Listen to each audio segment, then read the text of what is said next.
Muy buenos días, familia. Aquí seguimos un día más, un martes más para compartir la palabra del Señor. Y hoy nos vamos a centrar, vamos a ir hasta el versículo 4 del Evangelio de Mateo, capítulo 7, que dice así. Está en forma de pregunta esta palabra. Recordemos que estamos hablando o estamos centrados dentro del contexto de juzgar, que no se debe juzgar con el fin de criticar. Y entonces ahora pregunta Jesús en este versículo 4. ¿O cómo dirás a tu hermano: déjame sacar la paja de tu ojo, y he aquí la viga en el ojo tuyo?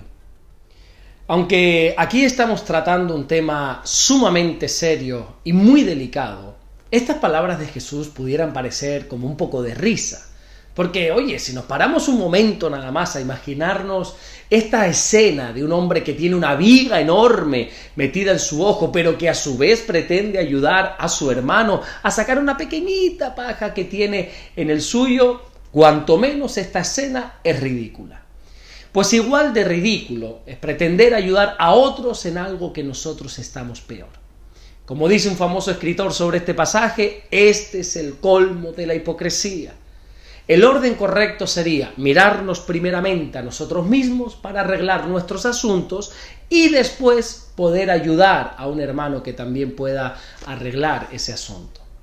Por desgracia, creo que nosotros somos muy críticos con los demás, condenamos mucho lo que los demás hacen, pero justificamos todas nuestras malas acciones.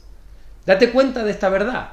Si tú y otra persona cometen el mismo error, probablemente tú condenarías a la otra persona por ese error. Pero sin embargo, tú que has cometido lo mismo, te justificarías. Y esto es así desde siempre.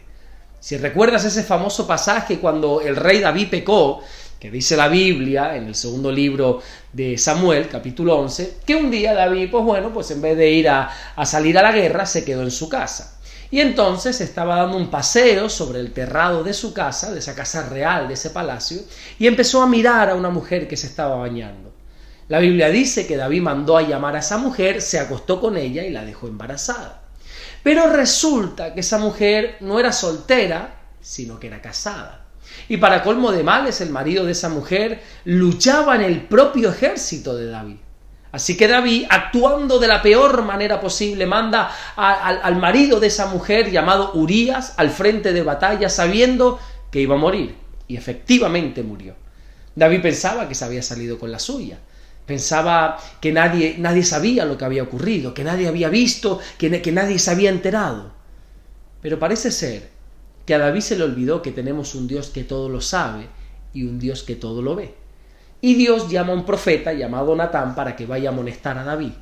Ahora, ojo aquí, no nos olvidemos que David es un rey, y un rey de los de antes, que tenía autoridad para matar a quien quisiera y nadie le podía decir absolutamente nada.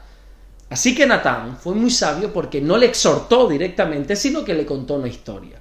Esta historia la vamos a encontrar en el siguiente capítulo, el capítulo 12 del segundo libro de Samuel, donde Natán le dice a David que que había dos hombres en una misma ciudad, donde un hombre era rico y el otro era pobre. El rico tenía muchísimas ovejas, muchísimas vacas, pero sin embargo el pobre solo tenía una pequeña corderita que él mismo había comprado con su dinero y la había criado.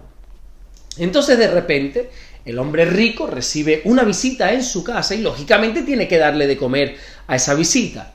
Y en vez de coger un animal de los tantos que tenía él, no se le ocurre otra cosa que tomar la pequeñita oveja que tenía ese hombre pobre.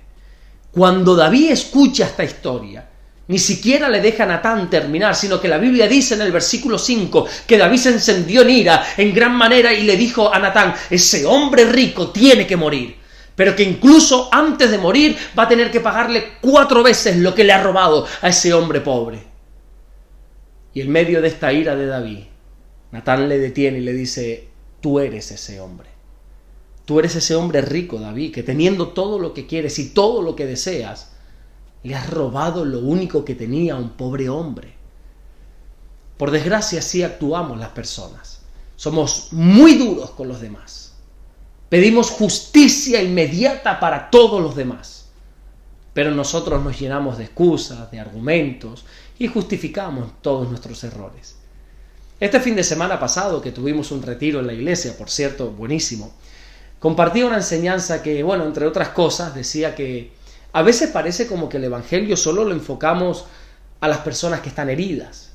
Parece que solo predicamos a los que han sido dañados, a los que han sido traicionados, a los que han sido golpeados. Pero sin embargo, yo encuentro en la Biblia que Dios también obra sobre los que hieren, sobre los que dañan, sobre los que traicionan y sobre los que golpean. Y bueno, y poníamos bastantes ejemplos. Ponía el ejemplo de cómo el Señor, por ejemplo, se le apareció en el último momento de la vida de este ladrón en la cruz. Que para estar en esa cruz es porque algo malo tenía que haber hecho. Pero Dios le perdonó porque Él reconoció su error.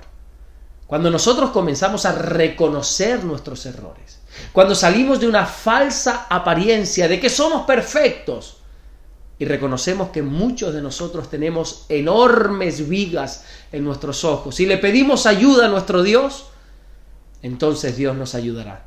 No solamente a que podamos sacarnos la viga del ojo, sino que además vamos a poder ayudar a otros con mucho amor y mucha misericordia a poder sacar esas pequeñas pajas de sus ojos. Tenemos que reconocer que todos somos pecadores. Tenemos que reconocer que todos fallamos.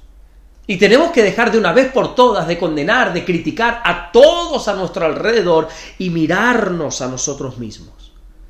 La experiencia me ha enseñado que todo aquel que presume de santidad y ataca mucho los pecados y los errores de los demás es porque tiene muchas vigas en su ojo que esconder. Así que seamos humildes.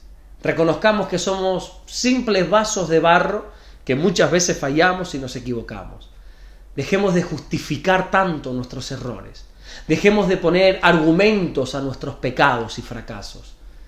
Y reconozcamos sin vergüenza ninguna que nos hemos equivocado.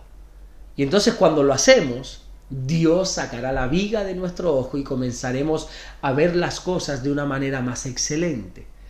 Así que ya sabes, menos mirar a los demás y más mirar a nosotros mismos, nuestros errores, para poder arreglarlos cuanto antes.